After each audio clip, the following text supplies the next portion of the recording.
Orang boleh beda pendapat tentang redaksi sholawat. Ada Allahumma ala Muhammad, ala Sayyidina Muhammad, Nabi Muhammad. Monggo lah masalah redaksi saja.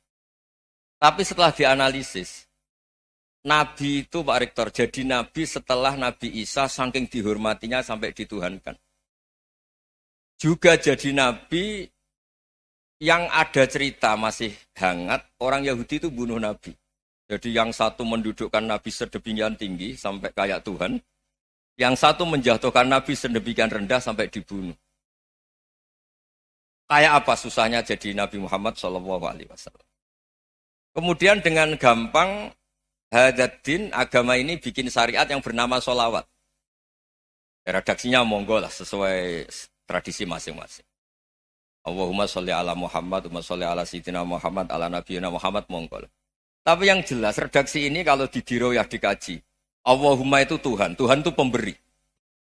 Wa Muhammadun wa in jalla qadruh abdun min ibadi. Muhammad apapun tinggi derajatnya tetap berstatus hamba. Sehingga agama ini terjaga oleh sighatus sholawat. Agama ini terjaga oleh redaksi sholawat. Yaitu Allah tetap pemberi sebagai Tuhan yang enggak tersaingi, la syarikalah. Rasulullah Muhammad wa in jalla qadruh. Apapun prestasinya bisa mi'raj, bisa apa saja, tetap seorang hamba yang butuh muhtajun ila rahmatih. Jika redaksi Allahumma sholli ala Muhammad ini mengukuhkan yang Tuhan tetap Tuhan, hamba pilihan tetap hamba pilihan. Tentu dengan redaksi ini kemudian kita mendudukkan Nabi benar-benar posisi terhormat. Yaitu orang yang paling berhak dapat askat tahiyat, mendapat penghormatan Allah paling tinggi, yaitu Rasulullah Muhammad SAW. Dan itu diulang-ulang oleh Allah. Subhanalladzi asra bi abdi. Status hamba ini diulang. Lagi-lagi ini bernama diroyah. Bernama apa? Contoh ketiga misalnya fihi ayatum bayinatum maqamu Ibrahim. Dulu orang Yahudi itu ada diskusi masif. Syaratnya Nabi itu mbah-mbahnya harus Nabi. Harus keturunan Nabi. Kemudian semua Nabi rata-rata di Palestina, di Syam. Lalu Muhammadnya asal-usulnya dari mana? Tahu-tahu orang Arab kok Nabi, padahal orang Arab itu dulu jahiliyah. Walhasil terus diceritakan, bukti Muhammad ini turunan Ibrahim adalah ada jejak kaki Nabi Ibrahim di dekat apa? Ka'bah. Fihi ayatum bayinatum maqamu Ibrahim. Kalau Nabi Ibrahim pernah di Mekah, artinya beliau pernah meninggalkan turunan yang di Mekah. Itu bernama Nabi Muhammadun sallallahu alaihi wasallam. Itu disebut fihi ayatum bayinatum maqamu Ibrahim. Nah, itu namanya diroyah. Diroyah itu satu perilaku keseharian kita beragama, kemudian tahu logikanya. Yang keempat misalnya, mangkana yu'minu billahi wal yaumil akhir falyukrim apa? Jaro. Orang yang iman karena Allah dan Rasul, maka memuliakan tetangganya. Andaikan pakai hukum sosial, tentu kalau tetangga kita baik, kita baik. Kalau kurang baik, kok kurang penggawean kan gitu. Tapi dulu itu pernah ada seorang ulama itu dibully ya, dikerjain sama anak muda tetangganya. Pak Kiai datang ke rumah saya, orang ini datang. Kemudian setelah di rumahnya, saya tidak jadi butuh sama Pak Kiai, silahkan pulang. Itu Kiainya senyum menikmati. Dan itu terulang 3 kali. Dibully seperti itu, dikerjain terulang 3 kali. Lalu tetap Kiainya tuh asik, seneng sekali. Lama-lama muda ini tanya, kenapa engkau tidak tersinggung? Padahal saya kerjain sampai 3 kali. Tak undang, terus tak suruh pulang, tak undang, tak suruh pulang. Kata Kiai tadi, yang memerintahkan baik sama tetangga itu Allah. Jadi saya nikmati ketika bisa baik sama Anda. Tidak ada urusannya dengan perilaku Anda yang menolak saya. Nah itu terus kita tahu, memang motifnya kita baik sama tetangga karena iman sama Allah dan Rasul, bukan hukum kompensasi sosial. Jadi kalau mau diteruskan Pak Rektor, saya ngajar di sini ya karena perintah Allah itu orang alim harus ngajar, bukan karena perintah Rektor. Kalau diteruskan. Ya saya mohon juga gitu, para dosen, para karyawan di sini, kalau nggak khianat dengan UI itu karena takut sama Allah, jangan takut sama Rektor. Kalau Anda baik juga karena Allah, jangan baik karena apa? Rektor. Bagaimanapun ya semua kita ini makhluk. Makhluk itu la yadurru wa la yanfa. Begitu juga melihat Indonesia. Melihat saya ini kan ikut di UI itu lama sekali, ikut sama Profesor Zeni, dari anak Profesor Zeni nulis tafsir. Mungkin Pak Harsoyo tahu banyak, dulu Pak Lutfi ya tahu banyak. Tapi saya memang nggak pernah terbuka karena ya Memang nggak ingin sebenarnya. Kondisi ini kondisi darurat. Sehingga saya tahu cara berpikir Profesor Zaini, ya tahu komitmen beliau pada UI. Dan pendiri UI memang ya banyak yang dari tokoh NU, Muhammadiyah, dari tokoh-tokoh ormas yang lain. Memang didirikan banyak orang. Hingga UI memang nggak milik ormas apa tertentu. Dari satu sisi memang baik, nggak dikuasai ormas tertentu. Tapi nanti kalau keterusan ya nggak berbentuk. Ya sudahlah dikelola saja. Sambil-sambil jelas, sambil-sambil kadang nggak jelas. Yang penting ikhlas tadi. Karena kalau terlalu asobia itu jadi repot. Kita ini yang nekuni fikih itu tahu. Kalau tidak kuno itu madhabnya Hanafi.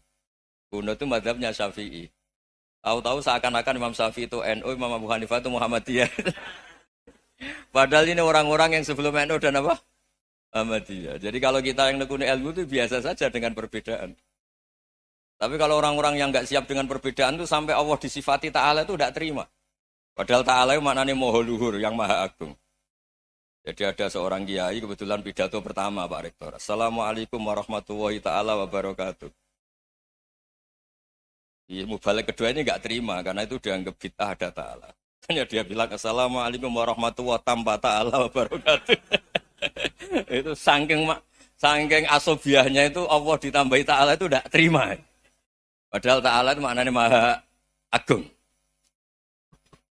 Nah itu kan jadi repot kalau asobia gitu. Kalau kita ngadepi perbedaan itu biasa saja. Karena kita mungkin bacanya banyak, lihat hal-hal seperti itu ya biasa saja. Karena dulu itu perbedaan itu urusan sudut pandang. Ya saya ulang lagi, perbedaan itu sudut. Allah yang Tuhan saja sering didebat sama nabi-nabinya. Karena urusan sudut pandang apa? Saya beri contoh ya.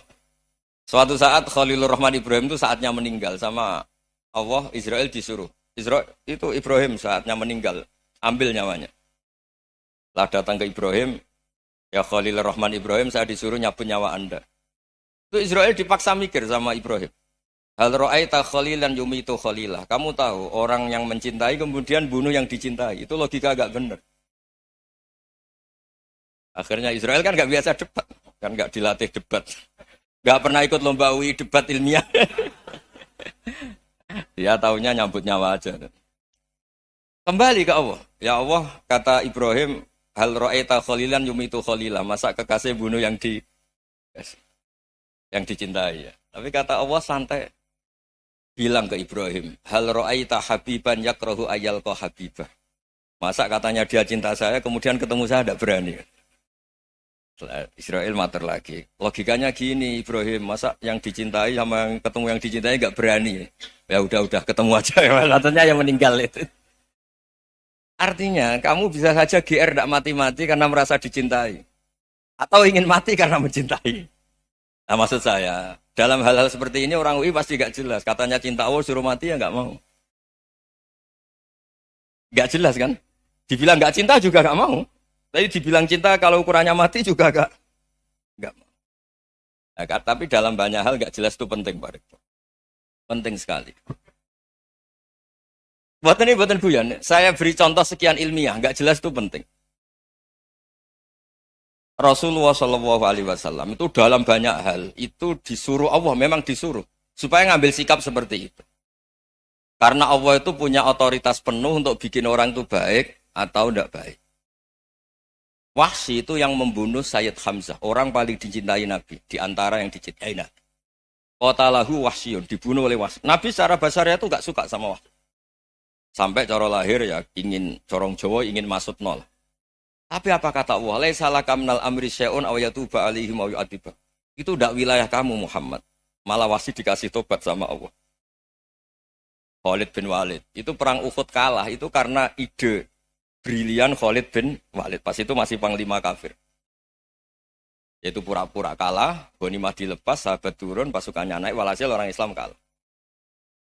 Khalid bin Walid akhirnya juga masuk Islam. Orang yang secara basariah Nabi itu gak siap. Kebalikannya juga ada. Sa'labah itu orang sampai tempat gelar hamamatul masjid. Ini pas ngaji mesti ingat. Salam. Dia di masjid terus. Setiap habis salam tuh lari karena istrinya nyuwun sewu masih berpakaian yang tidak pantas. Kenapa engkau terburu-buru pulang? Pakaian yang dipakai istri saya sekarang saya pakai. Ya pakaian sarung itu kayak Pak Rektor kan fleksibel. Ini khusus mau Ramadan, tidak akan sarungan terus, gak usah khawatir. Jadi ini tadi sudah perjanjian. Saya yang kiai celananan, beliau yang rektor pakai sarung. Jadi iya. Supaya itu barter madhab. Tapi hanya sekali ini aja, bukan. Jadi jangan diharapkan ini jadi tontonan terus-menerus. Dan ini barter madhab. Saya sama Profesor Kores juga sering gitu. Saya pakai sarung yang dihadiahi beliau, beliau pakai sarung yang dihadiahi saya. Memang itu tradisi Islam. Tahadau tahabu, kamu saling memberi hadiah maka kamu saling mencintai. Bukan riswah, bukan riswah. Walhasil terus Sa'labah ini buat saya didoakan Nabi supaya saya kaya, supaya tidak sering ganti-ganti pakaian seperti ini sama istri saya. Jangan-jangan kamu miskin itu lebih baik. Ngotot minta didoakan. Didoain Nabi kaya, terus lama-lama ninggal sholat, ninggal jamaah. Itu Allah belum tersinggung. Yang mulai Allah tersinggung itu kan saya sering fatwa di mana-mana, sering memberi saran. Mumpung kamu miskin itu sering sedekah. Karena kalau sudah kaya itu tidak bisa. Saya memberi analogi gini. Kalau saya masih santri miskin, punya uang 100.000, diminta guru saya 50 tak kasihkan. Padahal itu 50%. Punya 2 kambing kurus, diminta guru saya 1 pasti tak kasihkan. Padahal itu 50%. Jadi kalau punya sapi Brahman atau sapi limusin yang harganya itu 100 juta, punya 2, diminta 1 boleh enggak? Tidak boleh. Saya punya motor butut 2, diminta teman saya 1 boleh. Tapi kalau Davidson Harley itu nggak boleh. Nah, walhasil itu kalau kita miskin, misalnya kita zaman kuliah atau zaman mondok atau zaman apa saja, punya uang 100.000, nartik temannya sampai 50.000 kan biasa.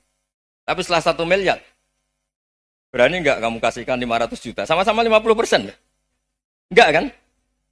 Nah, Sa'labah gitu, ketika zakat masih per 40 kambing 1 kambing itu sebenarnya kan masih ringan. 41, 82. Kambingnya itu sudah mabenal jabalen. Barang dihitung zakat karena sudah ribuan, jumlahnya sampai 400 kambing. Banyak lah pokoknya. Terus kata Sa'labah, ini pemerasan. Karena jumlahnya besar. Allah tersinggung karena nabinya dianggap narik zakat itu dianggap khorat, dianggap pemerasan. Allah tersinggung kemudian fa'aqobahum nifakon fi qulubihim ila yaumil. Dia ditetir munafik. Semenjak itu terus tadi kembali gak jelas tadi. Barkohnya gak jelas itu menjadi orang tuh bijak. Ini sekarang nakal, jangan-jangan nanti jadi orang baik. Yang sekarang baik, jangan-jangan suatu saat jadi tidak baik. Semua orang introspeksi.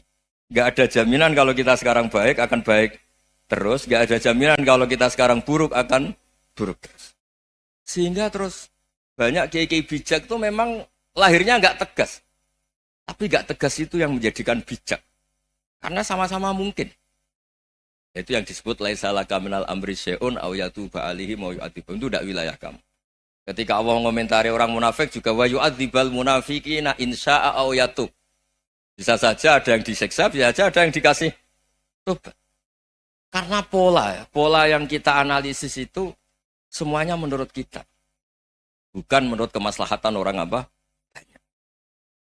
Saya punya sekian contoh cerita. Orang yang sowan kiai baik-baik, mungkin bawa gula atau salam tempel, tidak tahu lah. Itu tidak mesti jadi wali. Tapi Kalijogo yang kenal Sunan Bonang, itu kenalnya itu karena ingin begal. malah jadi wali. Tapi tidak usah dicoba. Umar itu nyari Nabi itu mau dibunuh. Tapi malah tobat jadi orang baik. Jadi ini penting ngaji ya, supaya tidak tegas itu, tidak jelas itu kadang baik. Nah termasuk saya juga termasuk dia yang milih tidak jelas. Saya sering gojlok gini, Fajar Hadili ini murid-murid saya sering saya gojlok. Kalau semua sistem pendidikan kayak kampus, kayak UII, kayak UIN semuanya, itu sistem yang bagus. Karena tertib jam kuliahnya jelas, mata kuliahnya jelas.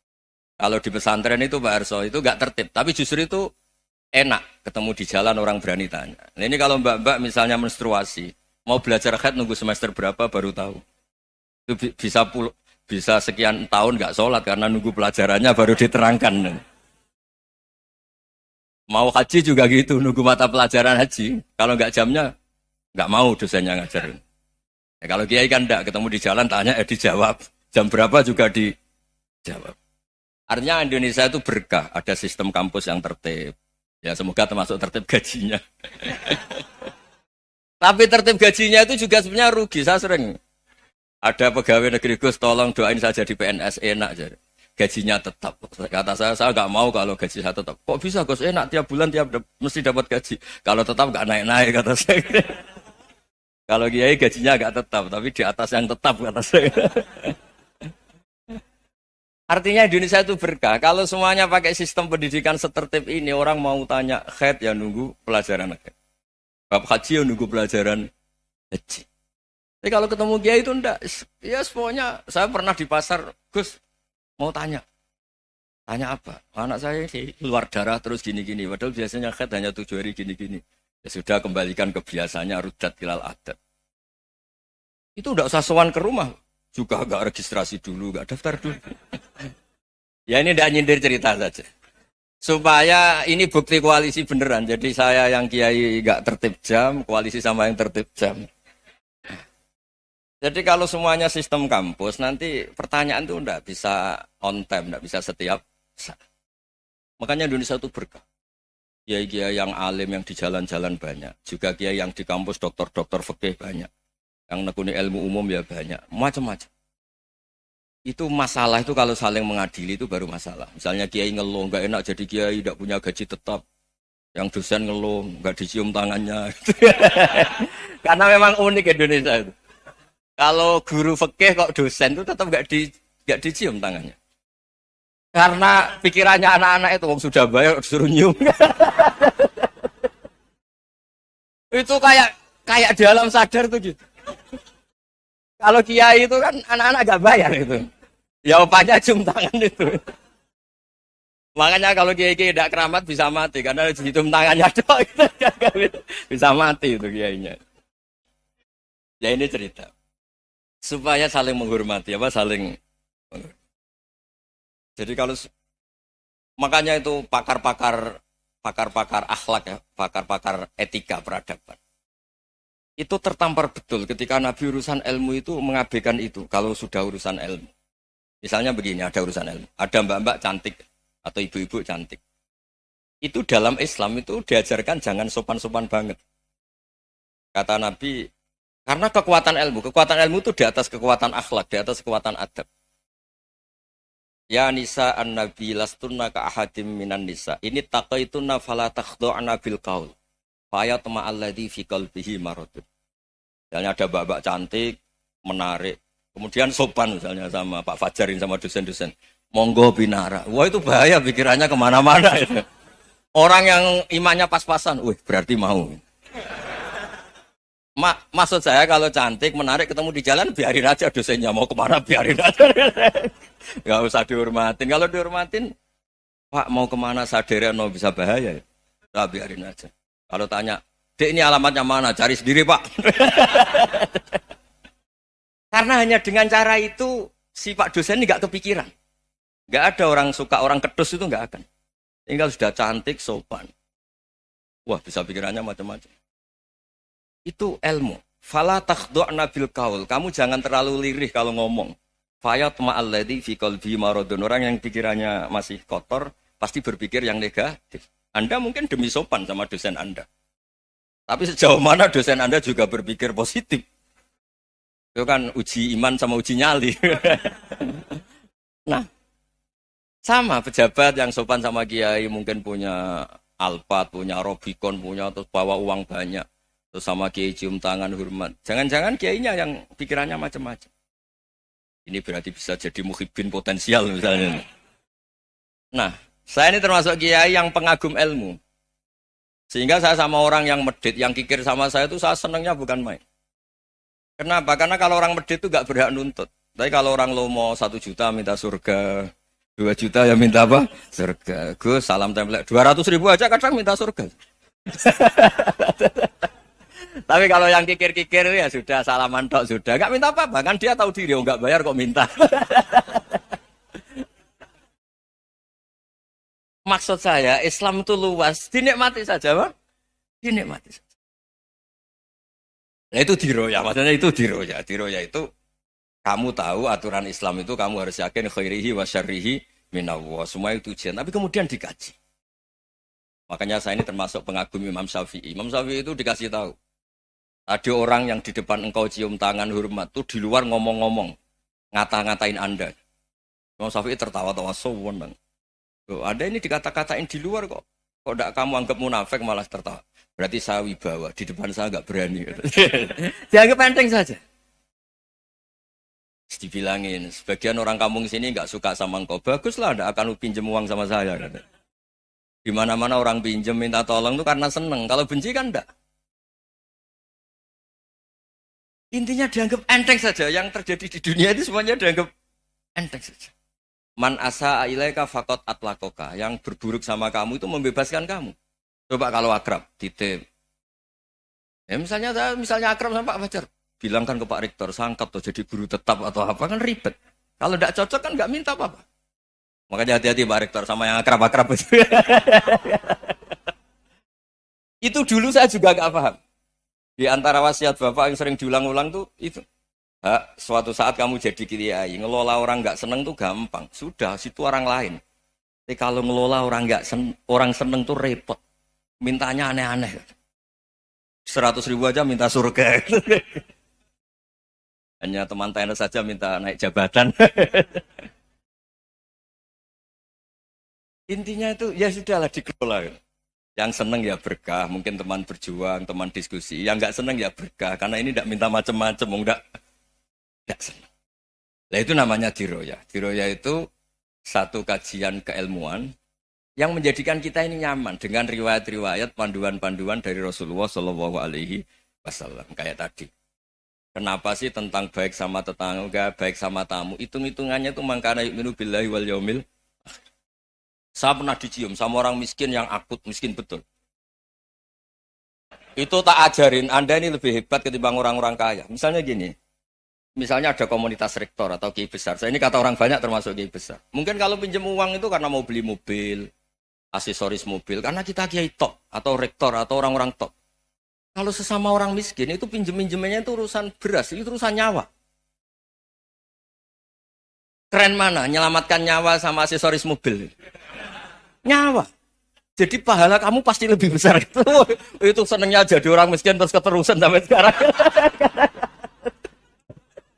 Itu. Lo coba kalau menteri sama menteri, rektor sama rektor, kira-kira pinjamannya apa Pak Arso? Kan kalau mau beli mobil atau mau umroh VIP, pokoknya yang keren-keren. Kalau orang miskin pinjam karena apa? Makan kan? Beras kan? Makanya kalau yang sedang miskin monggo lah, kalau ingin teruskan. Maksud saya Islam itu seenak itu. Islam itu segampang itu. Sudahlah yang sedang miskin ya keren. Karena sekali sosial itu urusannya apa? Nyawa. Tapi kalau miskin semua ya Indonesia bisa tutup kan. Ya sudah yang kaya-kaya itu saya menyelamatkan Indonesia karena bayar pajak yang menjadikan Indonesia berjalan. Tapi ya dipakai yang benar. Nah, begitu seterusnya. Ada kiai miskin cerita ke kita. Terus enak jenengan alim, terus punya santri banyak, bisa ngajar di mana-mana. Saya bilang, hebat kamu. Dia hidup di daerah tertinggal. Itu yang diajarkan kan hanya tauhid. Kan nggak mungkin desa tertinggal baca fikih perbandingan madhab. Kan nggak mungkin. Oleh angka-angka Pak Fajar, Pak Sadali kan nggak mungkin. Fikih perbandingan apa? Madhab. Menyorot madhab dunia. Gaya angka-angka itu kan nggak mungkin. Tapi pertanyaannya, yang menyelamatkan masuk surga itu tauhid apa perbandingan madhab? Tauhid. Ini hanya mengajarkan fardu kifayah, sunat-sunat. Ini Anda mengajarkan fardu ain. Surganya dulu kamu. Oh terus senangnya jadi kayak gitu. Karena yang diajarkan apa? Tauhid. Sementara kita yang gaya-gaya ini, ajarkan perbandingan apa? Madhab, studi banding ke Al-Azhar kemana-mana. Ini enggak, tauhid. Dari orang nyembah pohon jadi nyembah Allah Ta'ala. Keren enggak? Keren. Jadi terus kiki sama saya senangnya bukan karena tak bela. Tapi ada yang agak kurang ajar, tanya saya. Kalau itu hebat, kenapa Gus gak mau jadi kayak gitu? Waduh. Wah ya repot kalau pertanyaan. Terus tak jawab, kalau saya jadi kayak gitu, kamu ngangsu ilmu dari mana coba? Ya dari jenengan, ya kalau sama gobloknya ada bisa. Ya sudah, Gus aja yang jadi kayak besar. Maksud saya, ya sudahlah kita begini seperti yang saya ajarkan di sini, saya sarankan. Supaya orang itu tahu. Nah, ini namanya diroyah, apa? Makanya kata Imam Ghazali itu kalau kamu ingin sopan gampang melihat anak kecil, huwa aqallu minni dzamban, dia dosanya lebih kecil. Karena masih kecil kan tentu secara dosa enggak banyak. Kalau melihat orang yang tua, huwa aktsaru minni ibadatan, dia tentu ibadahnya lebih banyak karena umurnya lebih banyak. Sehingga terus semua orang lain tuh di depan kita itu hebat. Ya semua orang lain sama misalnya Pak ini rektor, Pak Fathul Wahid rektor. Tanggung jawabnya lebih banyak, berarti pahalanya lebih banyak. Tapi sama, ketika melihat Nyon Sewu, melihat pegawainya yang secara lahir di bawahnya, ini tanggung jawabnya enggak banyak, pasti salahnya juga enggak. Itu yang diajarkan Rasulullah SAW, sehingga enak. Tapi kalau kita melihat orang lain selalu salahnya, itu pecundang. Allah saja tidak seperti itu kan, amal baik ya ada khairan, amal buruk ya ada saron, semuanya dilihat oleh Allah Subhanahu wa Ta'ala. Saya tuh punya teman Gus, agak beling, agak seenaknya. Dulu miskin. Wah itu seenaknya betul. Kayak kenal Tuhan. Tak tanya, kenapa kamu seenaknya? 1 bulan tuh labanya bisa 200 juta sampai 500, sampai 1 miliar. Saya itu Gus, setelah duha itu perkembangannya bagus. Setelah duha itu. Saya pernah miskin, kan kata, apa, ingka dari rezeki fisama, apa? Wa ingkana qalilan. Ya kalau fisama fa'anzilhu, terus wa ingkana qalilan fakasirhu, kalau sedikit perbanyak. Ini trennya sudah benar semua. Nah, wa ingkana apa ya, haroman fatahirhu, kalau haram yang kau sucikan. Makanya saya seenaknya kalau qalilan sudah fakasirhu, paling trennya yang enggak benar juga fatahirhu kata Mas. Dia yakin kalau yang enggak benar-benar sudah disucikan Allah, karena yang lain-lain sudah dari miskin sudah kaya, qalilan sudah fakasiru, paling yang haroman juga sudah fatahiru gitu. Tak tanya, lah kamu kok tahu? Polanya sudah ada Gus, karena sang qalilan. Kamu sembrono sama Tuhan kok begitu kan? Tapi apapun itu seneng saya. Seneng saya sering salah teh, makanya saya mohon yang sekarang miskin, sedang miskin itu ya ndak usah nyesal banget-banget. Kalau ingin kaya monggo lah, namanya orang juga ingin. Ya, tapi Anda harus bangga. Sosial antar kalian adalah urusan nyawa dan itu pahalanya luar biasa. Supaya kita, nah yang kaya-kaya juga boleh GR lah karena pembayar pajak. Dan itu bisa menyelamatkan apa? Indonesia Raya. Begitu seterusnya. Itu yang diajarkan Nabi, antawadhu hatta la yabghiya ahadun ala ahadin. Kamu semua harus tawadhu sehingga antar kalian tidak saling tidak sopan, tidak saling liar, tidak saling mendolimi. Termasuk tadi sikap gak jelas tadi. Orang dolim yang sekarang dolim bisa saja tobat. Yang sekarang soleh bisa saja nanti. Semuanya tuh mungkin. Kita diajari ya muqallibal qulub tsabbit qalbi ala dini. Jadi keliru kalau kita dalam banyak hal harus tegas, gak mesti. Al halalu bayyinun wal haramu bayyinun. Tapi ada wa bainahuma umurun mustabihat. Ada yang wilayahnya itu abu-abu. Misalnya ada perempuan cantik misalnya, contoh paling gampang. Kalau kamu ajari secara serius, kamu bisa saja tergoda jadi fitnah. Tapi kalau orang soleh gak berani ngajarin, kemudian digunakan orang fasik, malah menjadi orang nakal, kita juga tanggung jawab. Kamu mau tegas gimana? Wilayahnya sama-sama mungkin. Wilayahnya sama-sama mungkin. Yang dekat pejabat mungkin terkontaminasi KKN. Tapi kalau pejabat gak dekati orang soleh, punya perilaku yang gak soleh, yang repot juga Indonesia kan? Nah hal-hal seperti itu kita tidak perlu ngambil sikap. Maksudnya gak usah ngambil sikap, ya kita buktikan kalau milih satu madzhab, kita buktikan semuanya lebih baik, semuanya lebih bermanfaat, semuanya lebih berperadaban. Karena nggak bisa dihindari wa bainahuma. Termasuk nyuwun sewu, saya mohon maaf sama mulai Pak Harso, Pak Lutfi sampai Pak Fathul Wahid. Saya ini termasuk kiai yang nggak suka dekat sama orang-orang top. Bukan karena hasud. Memang konstitusi kiai harus gitu lah, tamud dan na'inaika.